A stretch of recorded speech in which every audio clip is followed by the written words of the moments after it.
Hey guys, welcome to a new video. The boredom of the international break strikes once more.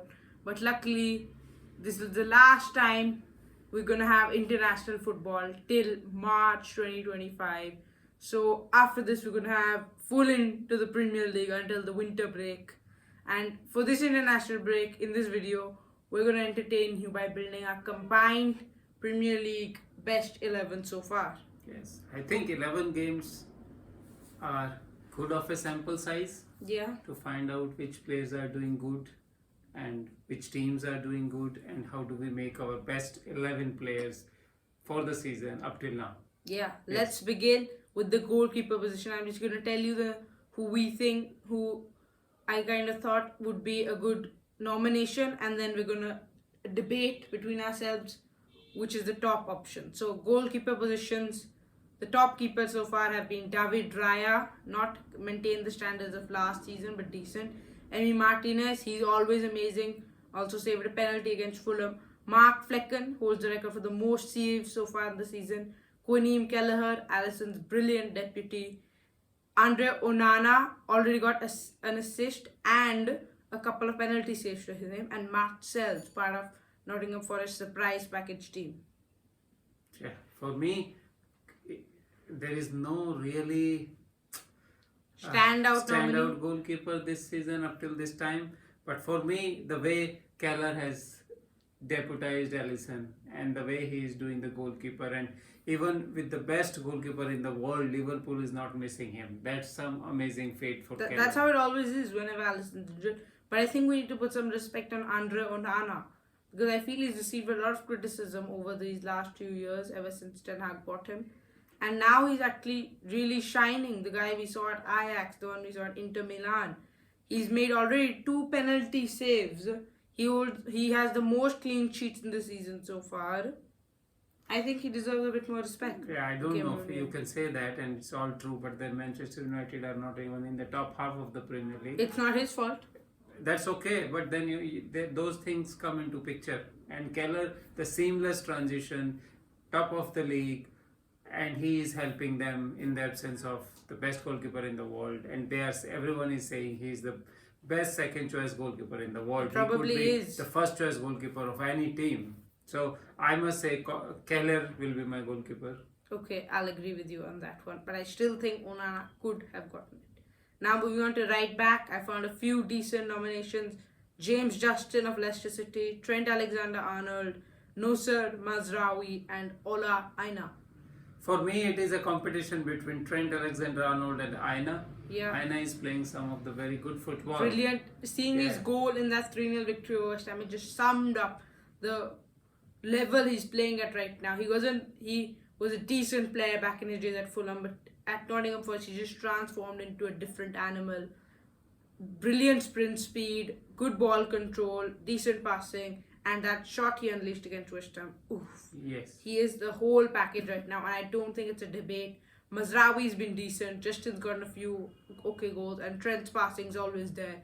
But I think Ola Aina has to be the best right back so far. Yeah, I agree on that because he has very good defensive maturity. Yeah. It's a sense of positioning is really good, and when he goes forward, the speed at which he goes, that is amazing. Mm-hmm. So I would like to agree on that. Okay, now we move on to the other fullback, the left back of our team. 4 nominations once more.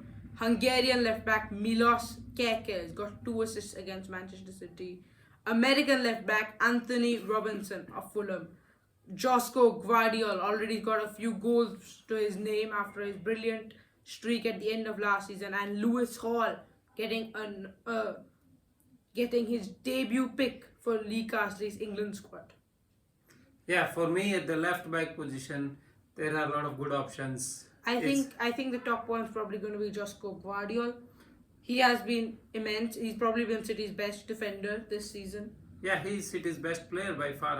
I must say, because he has scored them. He has Got them a few of the crucial goals goals, also, yeah. very crucial goals in the different games. So he is really good. Even Bournemouth Karkas is also doing good. He has given a number of assists. Robinson is also doing good. Some of really good left backs playing right now with the Premier League. But I would go with Josko Gvardiol. Agreed on that one. Yes.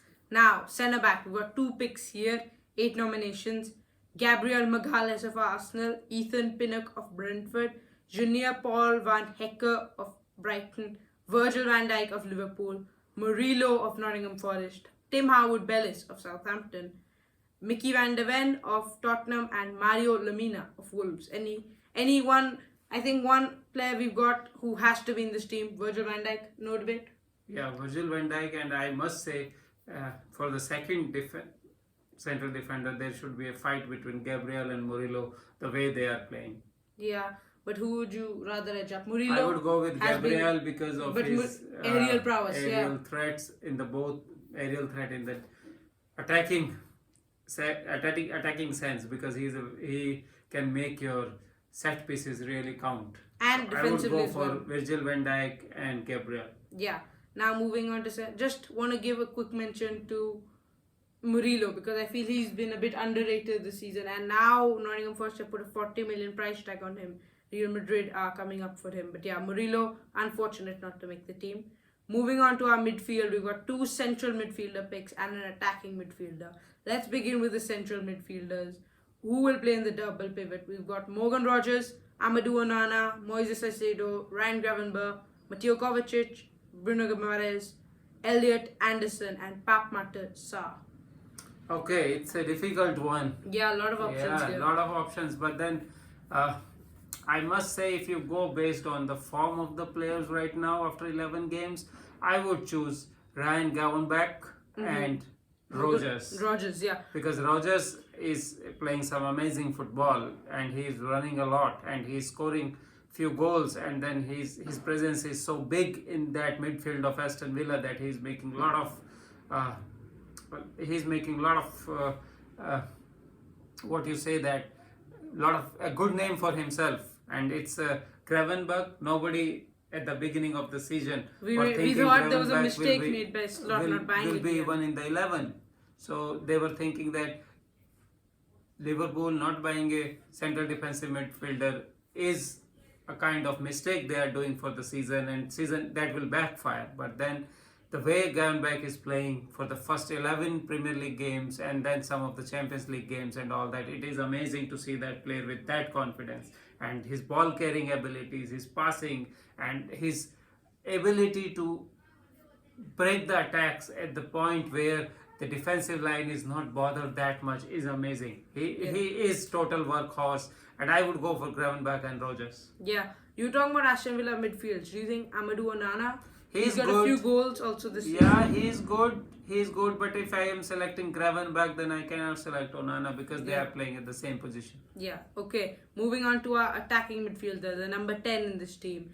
And I don't think it's too difficult. We've got options like Eze, Smith Rowe, and Gibbs White. But I'm pretty sure we're going to agree on Cole Palmer for this one. Yes, I must say, Cole Palmer is a different planet right now. Yeah, and the way he carried the ball, the way he just runs around the defenders and passing. One of the passes of the Premier League season by now is Palmer passing for that Chelsea goal against Newcastle. Newcastle. So he's amazing. He deserves that. He should be in the team. That's it. Yeah, I wanted to mention that Cole Palmer, he's become the first Premier League player to get 4 goals in a first half of a game. He's already got September's Player of the Month. He's just scored that beautiful free kick against Brighton. He's got the second most GA in the league. Only Salah has more. And now we're moving into Salah territory, right wing. And before we make our decision, I've got to say if any position is the toughest to pick, it might not be this one, but the immense quality in the right wing position in the Premier League this season is outstanding. We've got Bukayo Saka, Brian Mbeumo, Dwight McNeil, Mohamed Salah, and Brennan Johnson, all as options. But I think we'll come to an agreement. Yes, I don't think there is much of a argument there. Mohamed Salah, he has scored 8 goals, provided I think 6 or 7 assists. Yeah, he's a 14 GA this So season. 14 goal contribution, playing in a team which is top of the Premier League, carrying them through at the age of 32, and his speed still at the same as he was at 26 or 27. He is an amazing player. Liverpool should not lose him for next 2 years. They should give him the contract what he want. He is amazing. Right wing, Mohamed Salah. Yeah, Bukayo Saka, 7 assists this season already. He's good, but But then no when one you are can talking beat Salah. Mohamed Salah, you cannot Yeah. take beyond him. Okay, left winger now. 3 options. Antoine Semenyo of Ghana, Luchito Diaz of Liverpool, and Anthony Gordon. Yeah, it's a tough competition between Diaz and Samayo. Yeah, Semenyo has been incredible this Yes, season. Semenyo is really good, and Semenyo is scoring goals, and he's really good. He has the and second then most he shots. has been- Only Haaland has more.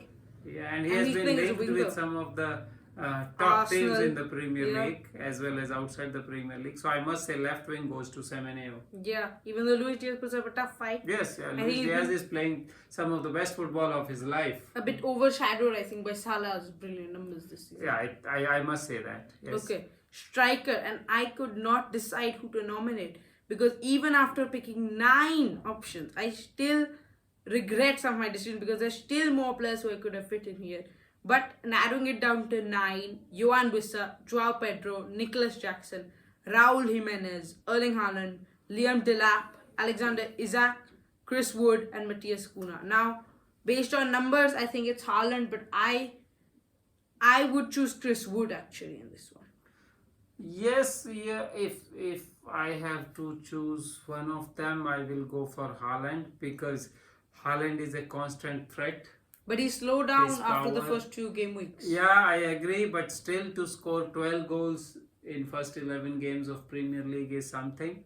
And the defense is being terrorized with Haaland. That the way that they are putting two defenders on him all the time, try to block every channel to him.